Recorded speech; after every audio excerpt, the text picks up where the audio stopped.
السلام عليكم ورحمة الله وبركاته. إن الحمد لله نحمده ونستعينه ونستغفره ونؤمن به ونتوكل عليه ونعوذ بالله من شرور أنفسنا ومن سيئات أعمالنا. من يهده الله فلا مضل له ومن يضلل فلا هادي له، أي فلن تجد له وليا مرشدا. ونشهد أن لا إله إلا الله وحده لا شريك له، والذي لا ند له ولا ند له، لا مثل له ولا مثيل له، لا وزير له ولا كفيل له، لا شبه له ولا شبيه له، لا ولد له ولا وليد له، وهو الواحد الفرد الصمد، لم يلد ولم يولد ولم يكن له كفوا أحد. ونشهد أن سيدنا ونبينا وحبيبنا وبشيرنا ونذيرنا وطبيبنا وطبيب قلوبنا وحبيبنا وحبيب ربنا محمدا عبد الله ورسوله، أرسله بالحق بشيرا ونذيرا وداعيا إلى الله بإذنه وسراجا منيرا. أما بعد، فقد قال الله تعالى في كلامه المجيد وفي فرقان الحميد: أعوذ بالله من الشيطان الرجيم. بسم الله الرحمن الرحيم. للرجال نصيب مما ترك الوالدان.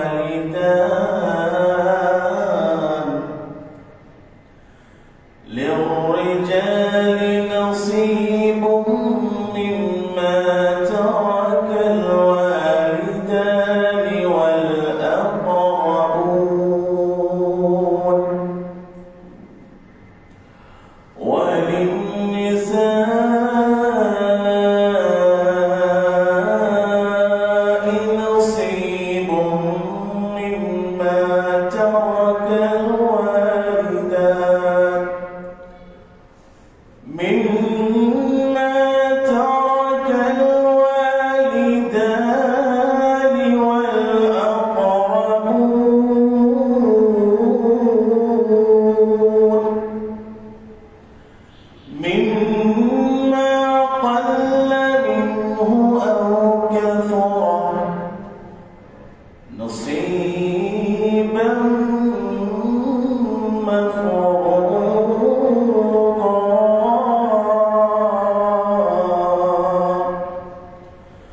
إن الله وملائكته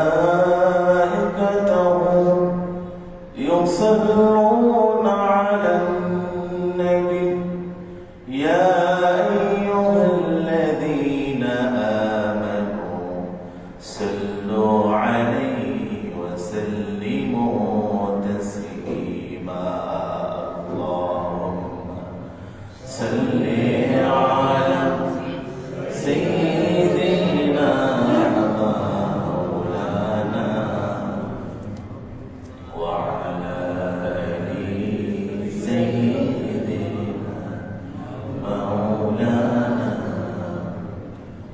بلغ العلا بكماله كشف الدجى بجماله حصنت جميع خصاله صلوا عليه وآله لا إله إلا الله لا إله لا إله إلا الله لا إله إلا لا إله إلا الله محمد رسول الله صلى الله عليه আল্লাহ পাক মহান আলিশান দরবারে লাখ কোটি কোটি শুকরিয়া জ্ঞাপন করছি যারা সুবহানাহু ওয়া তাআলা একে একে করে মুহররম সফর রবিউল আউয়াল রবিউল সানি জমাতুল উলা জমাতুল সানি শেষ করে আজকে আমরা রজবের প্রথম জুমায় এসে পড়েছি সকলে পড়ি আলহামদুলিল্লাহ রজব শাবানে বরকত দাও রমজানে গুনাহ জড়া রজব শাবানে বরকত দাও রমজানে গুনাহ জড়া সুবহানাল্লাহ এই রজব মাস আমাদের মাঝে চলে এসেছে সকলে পড়ি আলহামদুলিল্লাহ রজব শেষ হলে শাবান এরপরে কি রমাদান আল্লাহ যেন আমাদের হায়াত রমাদান পর্যন্ত লম্বা করে দেয় সকলে পড়ি আমিন পাশাপাশি দুরূদ এবং সালাম আল্লাহ সুবহানাহু ওয়া তাআলার সৃষ্টির প্রধান আকর্ষণ বিশ্ব সবার সভাপতি সাইয়্যিদুস সাকালিন নবিয়ুল আম্বিয়া সাইয়্যিদুল মুরসালিন নবী মুহাম্মদুর রাসূলুল্লাহ যিনাকে আল্লাহ তাআলা সর্বশ্রেষ্ঠ চরিত্র দিয়ে পৃথিবীতে প্রেরণ করেছেন সর্বশ্রেষ্ঠ গ্রন্থ আল কোরআন দিয়ে ধন্য করেছেন সকল পড়ি আলহামদুলিল্লাহ ওই মহান গ্রন্থ আল কোরআন থেকে সূরাতুন নিসা 7 নম্বর আয়াত কারীমা আপনাদের সামনে উপস্থাপন করেছি এর আলোকে কিছু কথা বলার শোনার সকলকে আমল করার জন্য আল্লাহ তৌফিক দান করেন সকলে বলছি আমিন এই আয়াতে কি মেসেজ আল্লাহ দিচ্ছেন আমাদেরকে আমরা যদি একটু সারমর্ম জেনে নিই মূল টপিকটা যদি আমরা জেনে নিতে পারি তাহলে পুরো আলোচনা আমাদের বুঝতে সহজ হয়ে যাবে ঠিক কিনা বলেন আল উখতুল কুবরা আমাদের প্রত্যেকেরই বোন আছে প্রত্যেকের মেয়ে আছে আছে না নাই কার কার বোন আছে দেখি বোন আছে কার কার মেয়ে আছে না সবার আমার নাই আর সবার আছে আল্লাহ আমারও দান করো সকলে করে আমি আল উখতুল কুবরা অল সিস্টার বিগ সিস্টার বোন আজকের মূল আলোচনা হচ্ছে আমাদের বোন ভাইয়ের যেরকম অবদান থাকে বড় ভাইয়ের যেরকম অবদান একদিন কথা বলেছিলাম আল মাকানাতুল আখির কাবীর বড় ভাইয়ের মর্যাদা সংসারে বড় বোনের মর্যাদা আছে না নাই বড় বোনের অবদান আছে না নাই এটা কি আমার কথা না কোরআনের কথা সুবহানাল্লাহ কোরআনে বলে দিয়েছেন কে আল্লাহ এইজন্য রব্বুল আলামিন বলেন লিররিজালি নসীবুম মিম্মা তারাকাল ওয়ালিদানি ওয়াল আকরাবুন পিতামাতা আত্মীয় স্বজনের সম্পত্তিতে বোনের ভাইয়ের যেরকম হক আছে, ওয়ালিন্নিসাই নাসীবু মিম্মা তারাকাল ওয়ালিদান ওয়াল আকরাবুন, পিতামাতা আত্মীয় স্বজন তাদের সম্পদের মাঝে বোনদের হক আছে না নাই? মিম্মা কাল্লা মিনহু আও কাসুরা, ভাই একটু বেশি পায়, বোন একটু কম পায়, কিন্তু বোন অন্য দিক থেকে আরো বেশি পায়, ঠিক কিনা বলেন? স্বামীর দিক থেকে পায়, বাবার দিক থেকে পায়। এর জন্য ভাইকে আল্লাহ তাআলা দুই বোন সমান এক ভাই, দুই বোন সমান কয় ভাই? আও কাসুরা, কম হোক আর বেশি হোক, নসীবান মাফরুদা, কি একটা অংশ, এটা নির্ধারিত, এটা দিতেই হবে। কাকে দিতে হবে? বোনকে। আমাদের সমাজ আজকে বোনেরা অবহেলিত। বোনেরা বড় বোন যে পরিমাণ কষ্ট করে লালন পালনের ক্ষেত্রে, যে অবদান রাখে বোনেরা, সংসারে যে অবদান রাখে বোনে, আমাদের হৃদয়ের স্পন্দন, ভালোবাসার একজন, তিনি বলেন আমাদের বোন, ঠিক কিনা বল? হ্যাঁ, বাবার পরে যেরকম বড় ভাই বাবার মতো, মায়ের পরে বড় বোন কার মতো? সুবহান। এটা কার কথা? আল্লাহর কথা, নবীজির কথা। নবীজি সাল্লাল্লাহু আলাইহি ওয়াসাল্লাম বলেন, পিতামাতার পরে বোনের কথা উল্লেখ করেছেন। কার কথা উল্লেখ করেছেন? বোনের। পিতামাতার পরে আগে বোনের হক, এরপরে ভাই। সুবহানাল্লাহ। পড়ে কার হক? আল্লাহ নবীর একজন সাহাবী তারিক আল-মুহারিবি রাদিয়াল্লাহু তাআলা বর্ণনা করে, قدمنا المدينة فإذا رسول الله صلى الله عليه وسلم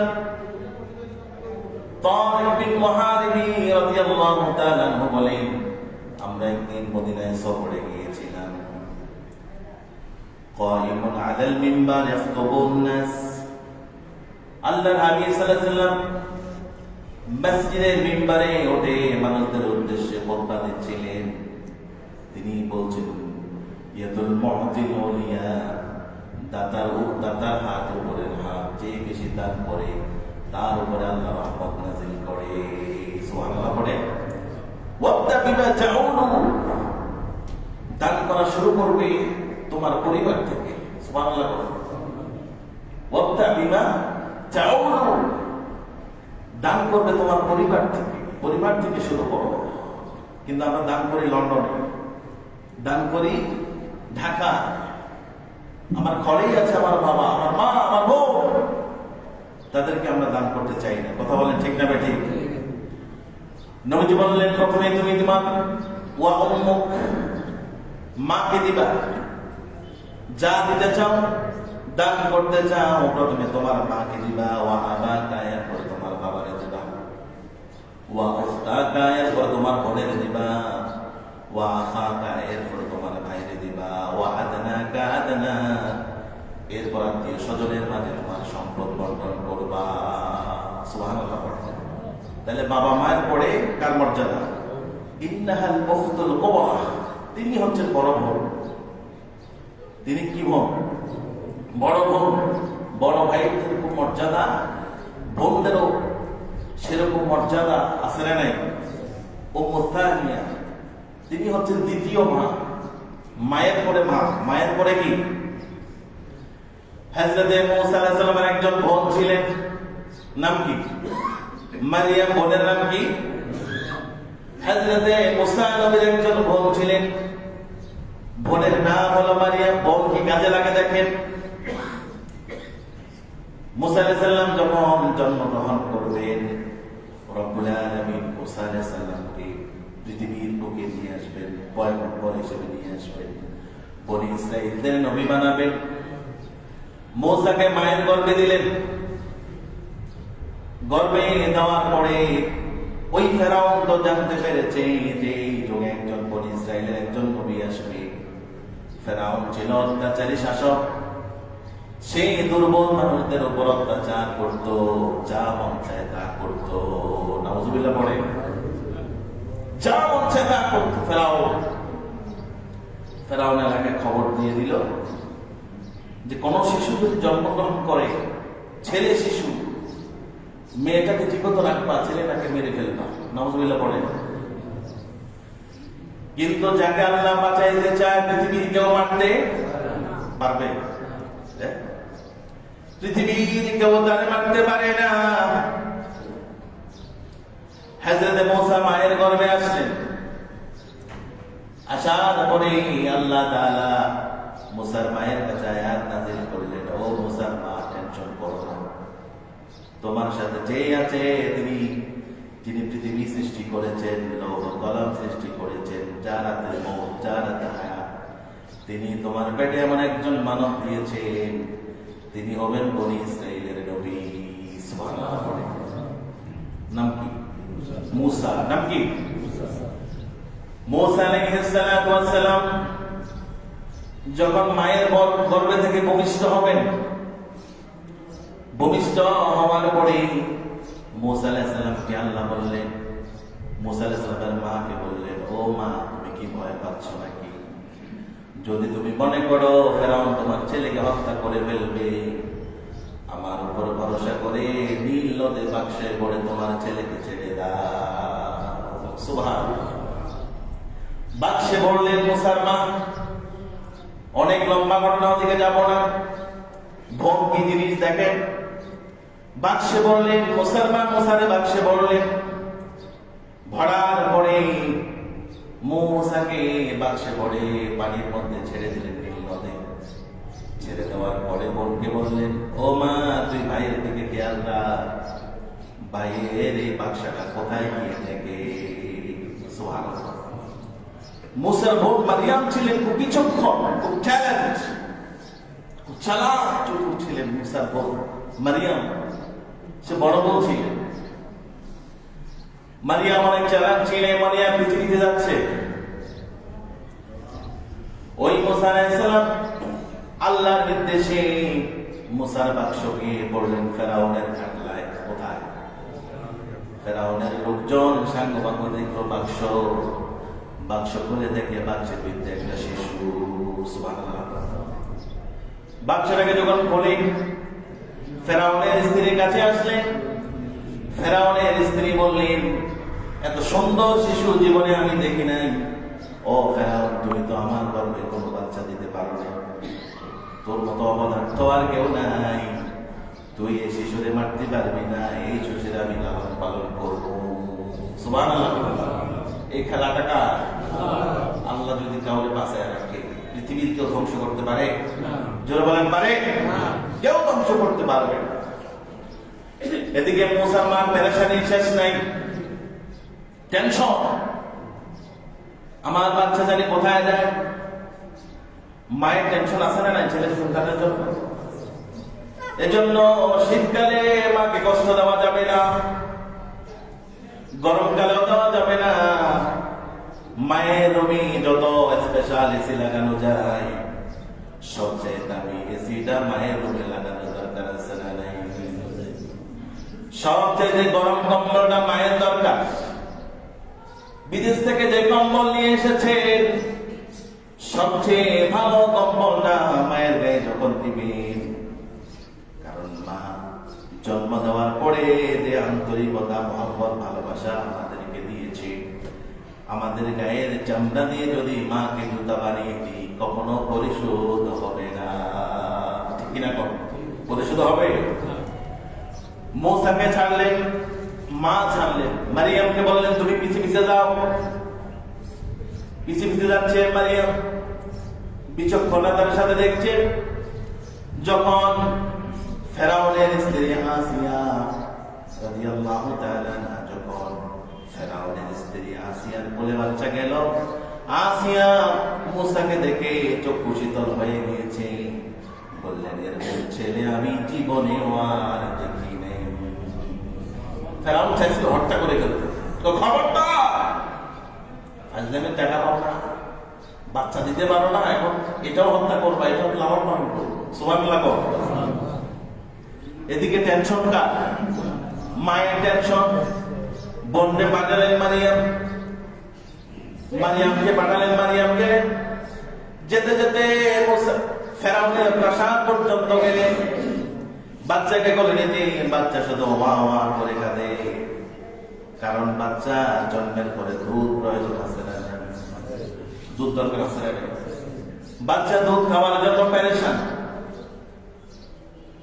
দুধ খাওয়ার জন্য বাচ্চা পাগল হয়ে গেছে। রব্বুল আলামিন সমস্ত মায়ের দুধ মুছার জন্য হারাম করে দিয়েছে। সুবহানাল্লাহ। সে কোন মহিলার দুধে মুখ দেয় না। সুবহানাল্লাহ। এই সুযোগে মারিয়াম গিয়ে প্রাসাদে হাজির। মারিয়াম বললেন, হাল আদুল্লুকুম আলা